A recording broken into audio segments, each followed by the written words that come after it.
అరే మిత్రమా, ఇలాంటి గుండెలు జల్లుమనే క్రైమ్ వీడియోలు మీ కళ్లలో థ్రిల్లర్ సినిమాలా కనిపించాలంటే మన ఈ ఛానల్ని సబ్స్క్రైబ్ చేసి బెల్ ఐకాన్ని గట్టిగా కొట్టే. మహిళల అక్రమ రవాణా గుట్టు. పశ్చిమ బెంగాల్ నుంచి బిహార్కు తరలిస్తున్న 56 మంది యువతులను రక్షించిన రైల్వే పోలీసులు.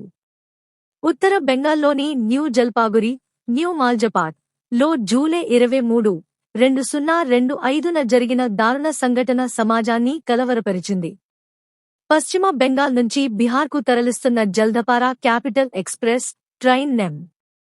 13142 లో 56 మంది యువతులు, అందరూ 18 నుంచి 31 వరకు సంవత్సరాల వయస్సు మధ్య, కలిసికట్టుగా ప్రయాణిస్తుండగా రైల్వే పోలీస్ ఫోర్స్ ఆర్పీఎఫ్ సిబ్బంది అనుమానంతో వారిని అడ్డగించారు. టికెట్లు లేకపోవడం, చేతులపై కోచ్ బెర్త్ స్టాంప్లు, ముఖాల్లో ఆందోళన మరియు కలిసికట్టుగా ఉండటంతో సందేహం పుట్టింది. వారిని ప్రశ్నించగా బెంగళూరులో ఉద్యోగాలు ఇస్తామని తీసుకెళ్తున్నారు అని చెప్పారు. కానీ రైలు బిహార్ వైపు వెళ్తుండటంతో అక్రమ రవాణా అని తేలింది.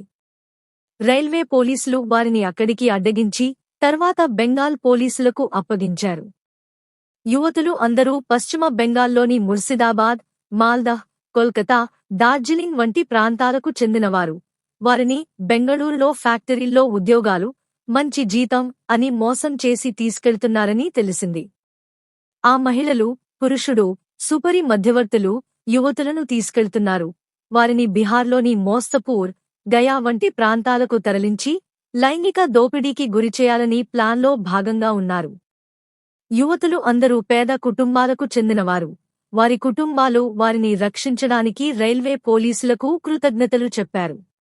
రైల్వే పోలీసులు, బెంగాల్ పోలీసులు కలిసి ముఠా సభ్యులపై కేసు నమోదు చేసి దర్యాప్తు చేస్తున్నారు.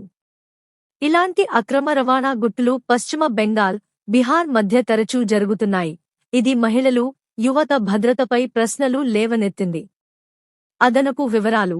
స్థానిక వార్తల ప్రకారం ఈ మహిళలు, పురుషుడు, సుపరి మధ్యవర్తులు యువతులను తీసుకెళ్తున్నారు.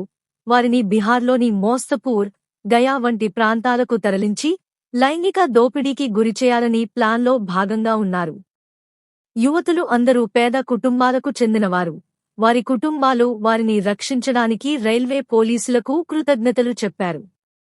రైల్వే పోలీసులు, బెంగాల్ పోలీసులు కలిసి ముఠా సభ్యులపై కేసు నమోదు చేసి దర్యాప్తు చేస్తున్నారు. ఇలాంటి అక్రమ రవాణా గుట్టులు పశ్చిమ బెంగాల్, బిహార్ మధ్య తరచూ జరుగుతున్నాయి. ఇది మహిళలు, యువత భద్రతపై ప్రశ్నలు లేవనెత్తింది. అదనపు వివరాలు. స్థానిక వార్తల ప్రకారం ఈ మహిళలు, పురుషుడు, సుపరి మధ్యవర్తులు యువతులను తీసుకెళ్తున్నారు. వారిని బిహార్లోని మోస్తపూర్, గయా వంటి ప్రాంతాలకు తరలించి లైంగిక దోపిడీకి గురిచేయాలని ప్లాన్లో భాగంగా ఉన్నారు. యువతులు అందరూ పేద కుటుంబాలకు చెందినవారు. వారి కుటుంబాలు వారిని రక్షించడానికి రైల్వే పోలీసులకు కృతజ్ఞతలు చెప్పారు. రైల్వే పోలీసులు, బెంగాల్ పోలీసులు కలిసి ముఠా సభ్యులపై కేసు నమోదు చేసి దర్యాప్తు చేస్తున్నారు. ఇలాంటి అక్రమ రవాణా గుట్టులు పశ్చిమ బెంగాల్, బిహార్ మధ్య తరచూ జరుగుతున్నాయి. ఇది మహిళలు, యువత భద్రతపై ప్రశ్నలు లేవనెత్తింది. జాగ్రత్తలు, సలహాలు. యువతలు, మహిళలు ఉద్యోగాలు, పనుల కోసం అపరిచితులను నమ్మకుండా ఆఫీషియల్ ఛానళ్లు ద్వారా తెలుసుకోండి. అనుమానాస్పద ప్రతిపాదనలు వచ్చినప్పుడు కుటుంబానికి సమాచారం ఇవ్వండి. అక్రమ రవాణా లేదా మోసాలు గమనించినప్పుడు వెంటనే 100 లేదా 181 మహిళా హెల్ప్ లైన్కు సంప్రదించండి. రైల్వే పోలీసులు 182కు సమాచారం ఇవ్వండి. సమాజంలో మహిళల అక్రమ రవాణా, మోసాలపై అవగాహన కార్యక్రమాలు నిర్వహించాలి. యువతను జాగ్రత్తలు తీసుకోవడానికి ప్రోత్సహించాలి. ప్రయాణాలలో టికెట్లు, ఐడీలు తప్పనిసరిగా తీసుకెళ్లండి. ఒంటరిగా ప్రయాణించకుండా స్నేహితులు లేదా కుటుంబ సభ్యులతో వెళ్ళండి. అనుమానాస్పద వ్యక్తులు లేదా గ్రూప్లు గమనించినప్పుడు స్థానిక పోలీసులకు సమాచారం ఇవ్వండి.